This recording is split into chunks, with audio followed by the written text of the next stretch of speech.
नमस्कार र फेरि पनि स्वागत गर्दछु मेरो एसएमबी मोटिभेसनल युट्युब च्यानलमा यहाँहरूलाई। आज कैयन मान्छेहरू आफूले गरेको काममा असफलता देखेर हार खाइरहनु भएको छ, निराश मानिरहनु भएको छ, आफू जिन्दगीदेखि विरक्त मानेर बसिरहनु भएको छ। तर आज मैले सफल व्यक्ति बन्नको लागि के गर्ने त? र सफल व्यक्ति बन्नको लागि गर्नै पर्ने 50वटा महत्त्वपूर्ण कामहरू यहाँहरूमा लिएर आएकी छु। यदि तपाईँ साँच्चै नै आफ्नो जीवनमा सफलता पाउने हो भने, आफ्नो काममा सफलता पाउने हो भने सबैभन्दा पहिला तपाईँले आफ्नो सोच र मानसिकतालाई बदल्न सक्नुपर्छ। र अब सफल व्यक्ति बन्नको लागि गर्नुपर्ने 50वटा कामहरू म तपाईँहरूमा राख्न गइरहेकी छु। आफूलाई विश्वास गर्न सिक्नुहोस्, स्पष्ट लक्ष्य बनाउनुहोस्, सकारात्मक सोच राख्नुहोस्, असफलताबाट डर नमान्नुहोस्, असफलताबाट कहिल्यै नभाग्नुहोस्, गल्तीबाट सिक्ने बानी बसाल्नुहोस्, तुलना होइन सुधारमा ध्यान दिनुहोस्, धैर्य राख्नुहोस् र धैर्यवान बन्नुहोस्, आत्मअनुशासनको विकास गर्नुहोस्, कृतज्ञ बन्नुहोस्, धन्यवाद भन्न कहिल्यै नबिर्सनुहोस्, निरन्तर सिक्ने मानसिकता राख्नुहोस् र तपाईँले तपाईँको काममा समय व्यवस्थापन गर्न पनि सिक्नुपर्छ। समयको कदर गर्नुहोस्, दिनको योजना बनाउनुहोस्, कामको योजना बनाउनुहोस्, प्राथमिकता छुट्याउनुहोस्, काम टार्ने बानी छोड्नुहोस्, अल्छाइपनलाई छोड्नुहोस्,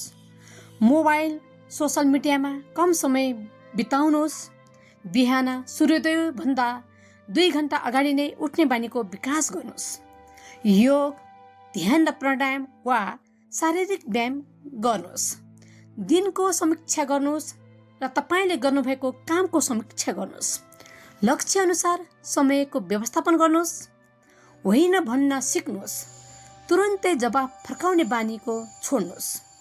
लक्ष्य अनुसार समयको व्यवस्थापन गरी अगाडि बढ्न सिक्नुहोस्, एक पटकमा एउटै काम गर्नुहोस्, धेरै काममा हात नहाल्नुहोस्, दैनिक पढ्ने बानीको विकास गर्नुहोस्। यसै सन्दर्भमा भनिहाले कैयन सफल व्यक्तिहरू जस्तै बिल गेट्स जस्ता, हाम्रै देशका विनोद चौधरी जस्ता व्यक्तिहरूले कम्तीमा दिनमा 5-6 घण्टा पढिरहनुहुन्छ र त्यसैले पढ्ने बानीको विकास गर्नुहोस्, नयाँ सिप सिक्न उत्सुक रहनुहोस् र सधैँ नयाँ सिप सिकिरहनुहोस्,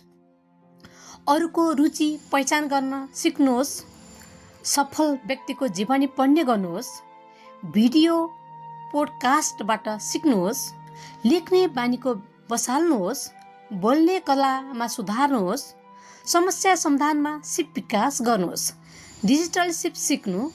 आत्मविश्वासका साथ लगानी गर्नुहोस् र तपाईँको स्वास्थ्य र ऊर्जा मजबुत बनाउनुहोस्, स्वस्थ खाना खानुहोस्, नियमित व्यायाम, मर्निङ वाक, योग ध्यान गर्नुहोस्, पर्याप्त निद्रा लिनुहोस्, नकारात्मक बानी छोड्नुहोस्, प्रशस्त पानी पिउनुहोस्, तनाव व्यवस्थापन गर्न सिक्नुहोस्, शरीरको ख्याल राख्नुहोस्, काम आरामको सन्तुलन मिलाउनुहोस्, आफूलाई माया गर्नुहोस्, इमान्दार बन्नु, अरूको कुरा सुन्न सिक्नु पर्दछ, राम्रो सङ्गत छान्नुहोस्, सहयोगी बन्न सक्नुहोस्, विनम्र व्यवहार गर्नुहोस्, आलोचना र गल्ती स्वीकार्न सिक्नुहोस्, धन्यवाद भन्न त बिर्सँदै नबिर्सनुहोस्, नेटवर्क विस्तार गर्नुहोस्, परिवारलाई समय दिनुहोस् र विश्वास आर्जन गर्ने कलाको विकास गर्नुहोस् र विश्वास आर्जन गर्नुहोस्। आज मैले यहाँहरूमा यी 50वटा गर्नैपर्ने कामहरू राखेँ। बाँकी 50वटा कामहरू मैले अर्को भिडियोमा लिएर आउनेछु। यदि हजुरलाई यो भिडियो मनपर्छ भने हजुरले लाइक, कमेन्ट र मेरो यस युट्युब च्यानललाई सब्सक्राइब गर्नु नबिर्सनुहोस् है त।